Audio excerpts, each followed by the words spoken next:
so vast. Northern Nevada is amazing. I mean, there's so much land. 90% of Nevada is public lands. And I just don't understand why we can't get together and resolve everything and then get on to another issue. You know, we spend so much time on issues because there's always so much pushback. It's just frustrating. But this is divine. This will be done. And it's getting closer. I'm now having good meetings with the Bureau of Land Management, whereas before there was pushback and nobody wanted to do anything. They got a few of those out of the way. And now the director of the BLM says, no, we can't wait 2 years. We've got to get this done sooner. So they are working as hard as they can to get this accomplished, which is a huge, huge jump for us. You know, you wonder, could you imagine taking your children or your grandchildren and coming on vacation to Mustang Monument, an eco-sanctuary, where you'll be able to, it's a living museum, but it's alive. You know, please don't forget your history. You know, it's your Western culture. If you don't hang on to it, it's a little bit like going to some other countries when you go to Dubai and things, and they've built up so much to copy our Western culture, they forgot who they are. And I don't want us to do that, because having immigrated here, I really saw that. And we should take pride in what we have here. I mean, you go to Japan, they're all wearing cowboy hats and cowboy boots. They go out at night and they're excited. Or you go to Germany, the same thing. You know, we should be proud of what we have. And to me, we have the most romantic history in the world. You know, Germany's got Hitler, and England had, you know, Henry VIII that chopped his head off, you know, when he was tired of his wife. I mean, we have a fabulous culture. So I just want you to remember that and talk to your children about it.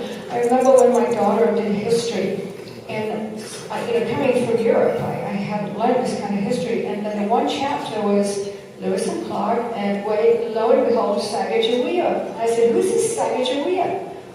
I became fascinated with it. Then we turned a page, and we went on to something else. They don't learn very much about the real history of this country. And we can teach that. When you come with your children, and we take out covered wagons, and we go out into the valleys, because we're at 5,700 feet, and we have a mountain that's almost 11,000 feet. And you can drive out there for days. It's so vast. You know, and you'll be in covered wagons, spend the night. How many of you remember looking up with your father or your mother at the sky and saying, what's that star up there?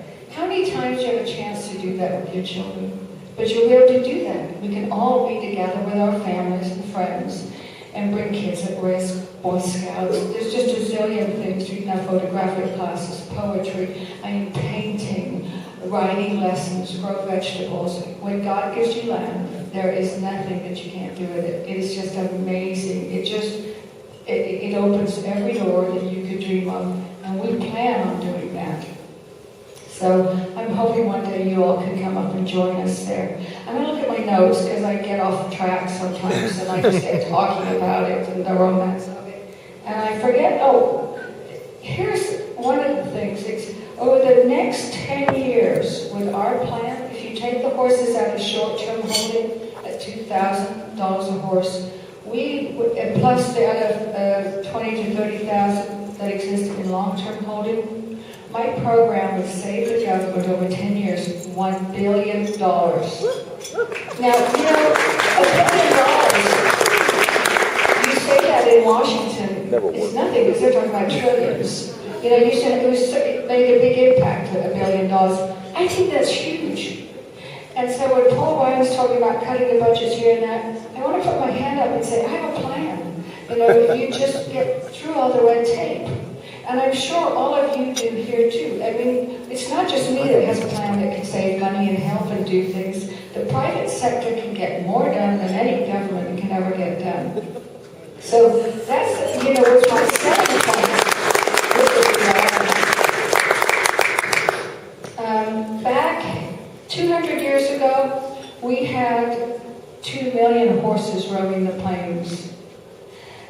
We're down to the last 28,000 wild out on the plains.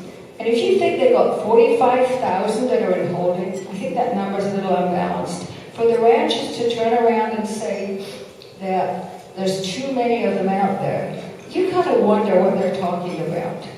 See, they get a subsidy for grazing their cattle. They get to graze a cow at 4 cents a day, which is nothing. So they don't want to share the land with the horses. But because of that, they started to hate the horse. They were just, do you remember a movie called The Misfits? And it had a happy ending. She turned Clark Gable around. And you all thought that it was over, that now everything was hunky-dory. But it isn't. What I found out was, no, the disaster is still there. So help me, join me. You all have a goodie bag on your chair. It has a brochure. And if you just join me on my website. And numbers, grassroots are what changes America. And so if we can all work together, I would appreciate it. The other thing I found out, which I thought was fascinating, when they said, well, how did the number come down so swiftly from 2 million down to 400,000? Back in the 1870s to 1890, there was a huge volcano in Krakatoa. It was a Krakatoa volcano. And when it erupted, it created severe weather. And it not only eliminated a huge amount of the wild horses, but it also hurt the cattlemen and their cattle.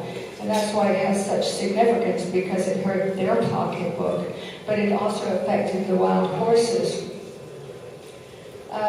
It was the cattlemen and the ranchers that passed the Taylor Grazing Act in 1934. So you say, well, how did they gain control? Well, they also created the Bureau of Land Management.